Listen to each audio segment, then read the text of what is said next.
and so to begin with, Professor Gay Hawkins.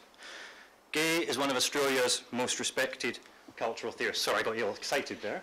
I'm just going to say how great you are before you start. One of Australia's most respected cultural theorists. Her book, From Nimbin to Mardi Gras, was a germinal piece of writing on Australia's arts and cultural policy, and her recent work on cultural understandings of waste and on the marketisation of water have offered what I think are quite radical ways of thinking about the limits of what we might actually count as cultural policy. So Gay is going to open the event today by launching the book, Cities, Cultural Policy and Governance. Take it away.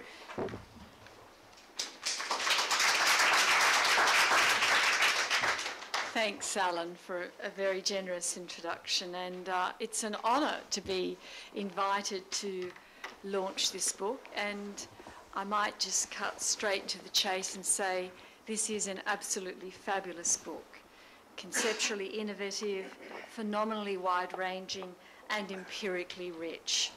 Cities, Cultural Policy and Governance offers a new way to understand the centrality of the city, of the metropolis, in the generation of cultures: formal, profitable, informal, non-marketised, globalised, local and more. As Volume 5 in the SAGE series, Cultures and Globalisation, this book takes us into the city, well, many, many cities in fact, to investigate exactly how urban conglomerations have become critical nodes in complex networks of global flows of people and the production and consumption of cultural goods, and also how cities have become central to emerging forms of transnational governance. Now, it's a banality to say that cities matter. This book shows us how they are coming to matter more and why. Not only are more and more people living in cities than ever before, but city powers, literal and symbolic, are increasingly displacing the role of the national in a multitude of different registers. As the introduction claims, the globalisation issues of today seem to peak in cities. In this way, then, the book argues for the value of a city-centric perspective on a range of pressing contemporary issues, from immigration to the future of civil society. This is a convincing claim that is completely endorsed by the 9 conceptual chapters that follow the introduction. Chapters on issues such as the dynamics of city branding, debates around creative city theory and practice, issues in governing diversity in multi-ethnic urban spaces, and the geopolitics of global governance, just to give you a few examples. Now, the value of the city as a conceptual tool or framework to think with is further endorsed with the extraordinary series of case studies on particular cities that then follows this conceptual section. From Abu Dhabi to Istanbul to Amsterdam, we range across a remarkable variety of analyses of the multiplicity of urban forms and issues, and also their resonance and reiteration across vast geographic and historical difference.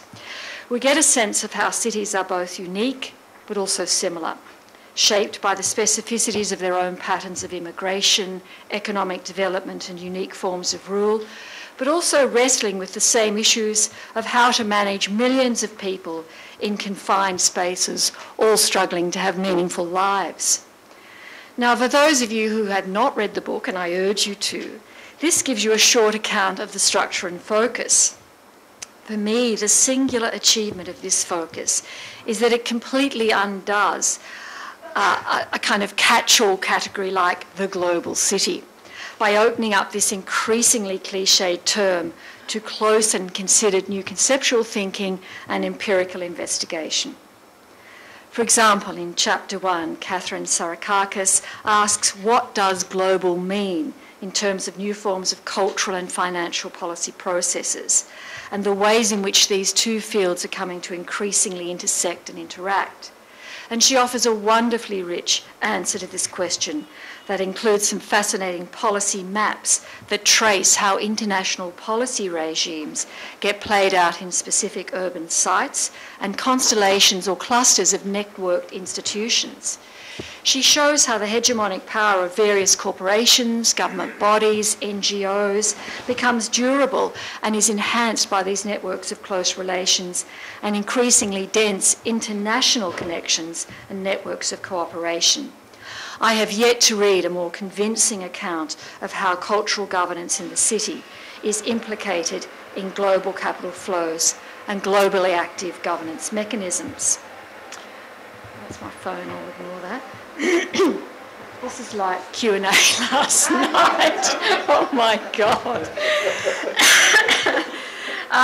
Similar conceptual innovation is offered by Raymond Lobato's incisive account of the centrality of informal economies in the organisation of cultural production, circulation and consumption.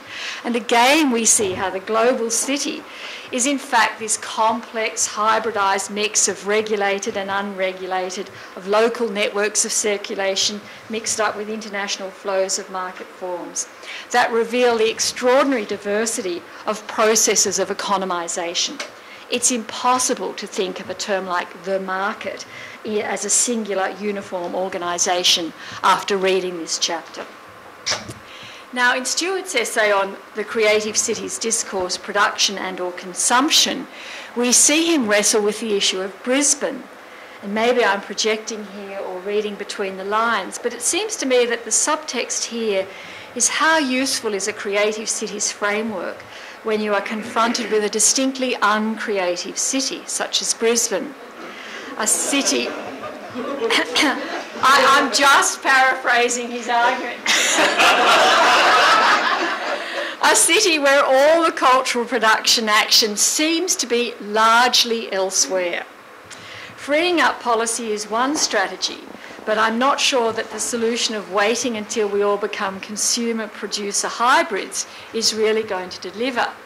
The hidden issue that this chapter raises is, in what sense is it possible to legislate for creativity? In what sense is the force of lively cultural production dependent on the viability of diverse collections of consumers willing to buy any number of different sorts of cultural goods, or a variety of other impossible to determine variables? Now, by way of comparison, Stuart looks at suburban creativities, at Beijing, at Seoul, and at Lagos. Now, this comparative gaze is fascinating, particularly when you try and think about Brisbane and Lagos in the same breath.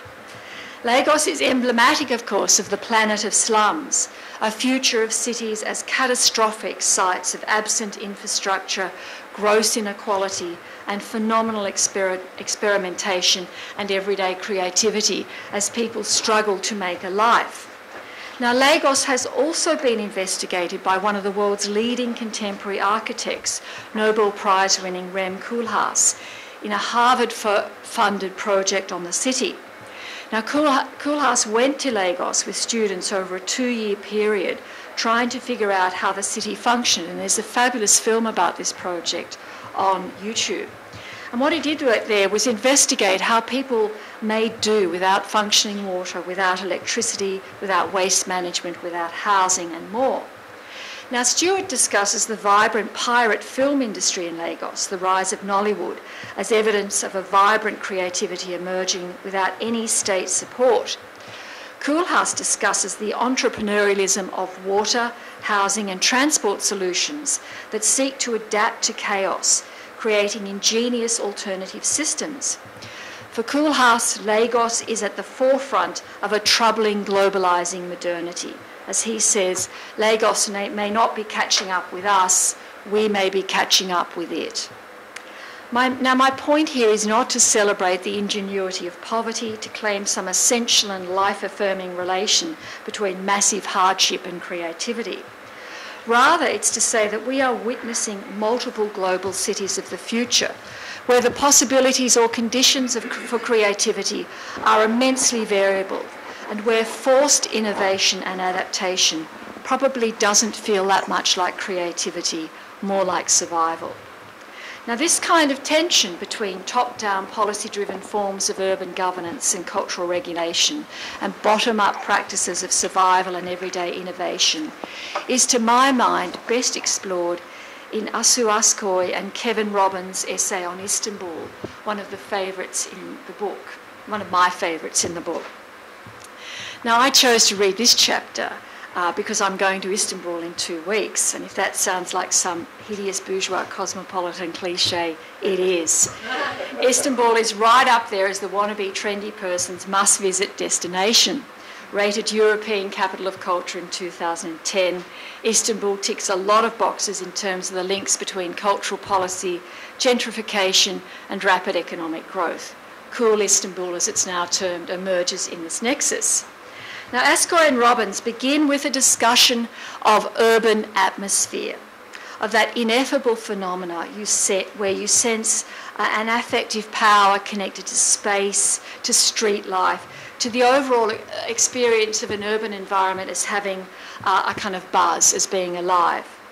They then go on to explore how the area of Beyoğlu, in the oldest part of Istanbul, a heartland of Istanbul's culturally diverse and cosmopolitan history, is being made over by a city government intent on controlling development in the interests of growing tourist markets and the emerging desire to brand the city as a tourist destination.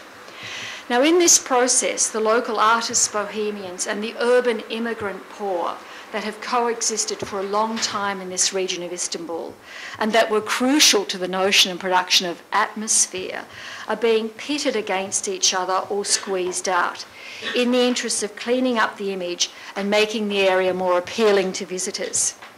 Now, it's a classic story, but here we see how it plays out in the specificity of Istanbul's history and political process.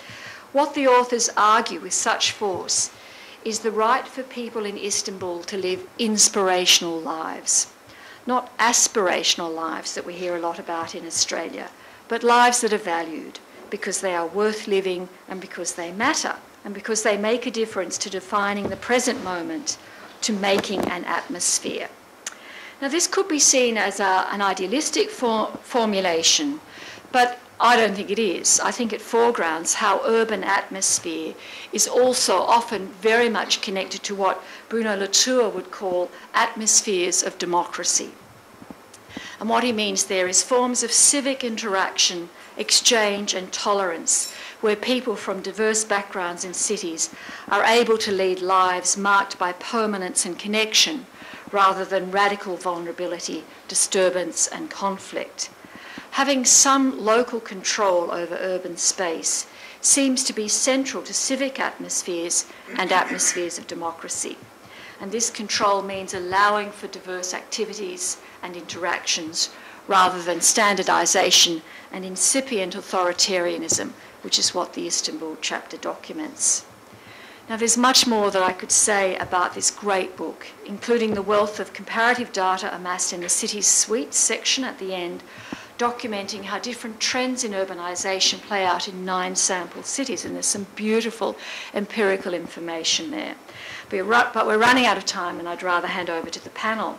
So let me conclude with a congratulations to everyone involved in producing such a richly documented and intellectually valuable account of the diversity of city cultures and their variable relations to complex global processes. It's a pleasure to launch such a rich and important collection. Thanks so much.